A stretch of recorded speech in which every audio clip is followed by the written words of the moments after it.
എല്ലാവർക്കും പുതിയൊരു വീഡിയോയിലേക്ക് സ്വാഗതം. ഇന്നലെ ക്യാപ്റ്റനെ തെരഞ്ഞെടുത്തു. ഋഷിയാണ് അടുത്ത ആഴ്ചത്തെ ക്യാപ്റ്റൻ. ക്യാപ്റ്റൻ എന്ന് പറഞ്ഞു കഴിഞ്ഞാൽ വളരെ നിർണായകമായ തീരുമാനമെടുക്കേണ്ട ക്യാപ്റ്റൻ എന്ന് തന്നെ നമുക്ക് പറയാം. കാരണം ഈ ഒരു ക്യാപ്റ്റനാണ് ഈ ഒരാഴ്ചയെ അല്ലെങ്കിൽ ഈ വരുന്ന ഒരാഴ്ചയെ തന്നെ മാറ്റിമറിക്കുന്നത്. ഒരു ഗെയിമിനെ തന്നെ മാറ്റിമറിക്കാൻ കഴിവുള്ള ഒരു ക്യാപ്റ്റനാണ് ഈ വരുന്ന ക്യാപ്റ്റൻ. അത് ഋഷിയാണ്.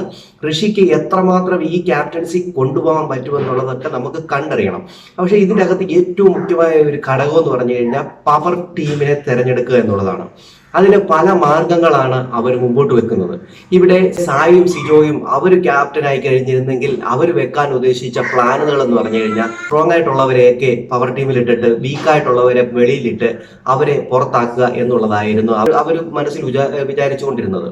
എന്നാൽ ഇപ്പോഴിത് ഋഷി ക്യാപ്റ്റനായതിനു ശേഷം അഭിഷേകൊക്കെ മുമ്പോട്ട് വെക്കുന്ന ഒരു ഗെയിം എന്തെന്ന് വെച്ച് കഴിഞ്ഞാൽ വീക്കായിട്ടുള്ളവരെയൊക്കെ ഉള്ളിലിട്ടതിന് ശേഷം പവറായിട്ടുള്ളത്, അതായത് കുറച്ച് സ്ട്രോങ് ആയിട്ടുള്ളവരെയൊക്കെ വെളിയിലിട്ട് കഴിഞ്ഞാൽ ആ സ്ട്രോങ് ആയിട്ടുള്ളവരിൽ നിന്ന് ഒരാൾ വെളിയിൽ പോകും എന്നുള്ള തീരുമാനത്തിലാണ് അവർ മുമ്പോട്ട് വന്നിരിക്കുന്നത്.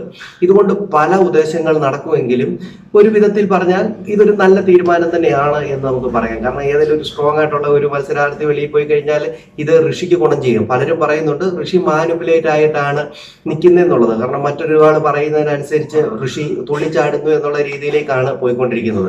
ഋഷിക്ക് സ്വന്തമായിട്ടൊരു തീരുമാനമുണ്ട്. ഋഷി ആ തീരുമാനം എടുക്കാതെ പ്രേക്ഷകരെന്ത് വിചാരിക്കും, നെഗറ്റീവ് വിചാരിക്കുമോ എന്നൊക്കെ ചിന്തിച്ചിട്ട് കാര്യമില്ല. ഇതൊരു ഗെയിമാണ്. ഗെയിമിൽ എങ്ങനെ കളിക്കണമെന്ന് ഋഷി ആദ്യം മനസ്സിലാക്കണം. ഗെയിമിന്റെ രീതിക്ക് വേണം കളിക്കാൻ.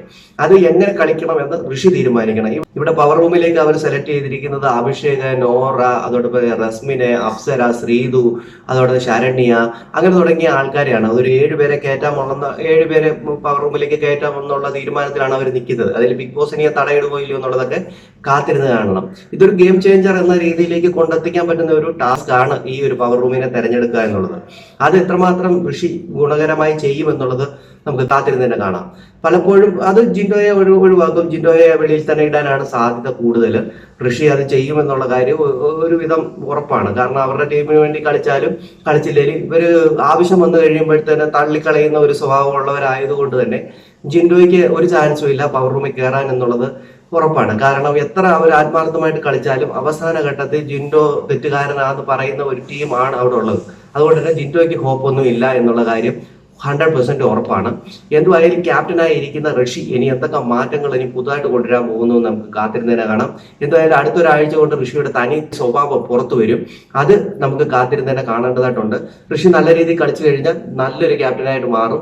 ഈ മാനിപ്പുലേഷനിലൊക്കെ വീണ് പോകരുത്. കാരണം ഒരാൾ വന്നൊന്ന് പറഞ്ഞു കഴിഞ്ഞാൽ അതാ ശരിയെന്ന് പറയും, വേറൊരാൾ വന്ന് പറഞ്ഞു കഴിഞ്ഞാൽ അതാ ശരിയെന്ന് പറയും. അല്ല, സ്വന്തമായ ഒരു തീരുമാനമില്ല എന്നുള്ളതാണ് ഏറ്റവും വലിയൊരു ഘടകം. ശുദ്ധനായ മനുഷ്യനാണ്, കാര്യമൊക്കെ ശരിയാ. മനുഷ്യത്വം വെച്ചുകൊണ്ട് ഗെയിമിൽ കളിക്കേണ്ട കാര്യം പറ്റത്തില്ലല്ലോ. ഇവിടെ പലരും വന്നിട്ട് അപ്പൊ ഈ നല്ല മനസ്സുള്ളവരെ എന്ത് ചെയ്യും, അവരെ വന്നിട്ട് കുഴയ്ക്കും. ആ ഒരു കുഴപ്പിൽ വീണ് പോകാതിരിക്കണാൽ ഋഷിക്ക് നല്ലത്. ഋഷിയുടെ ഗെയിം അടിപൊളിയാവും. എന്തായാലും അടുത്തൊരു വീഡിയോ ആയിട്ട് കാണാം. Bye bye.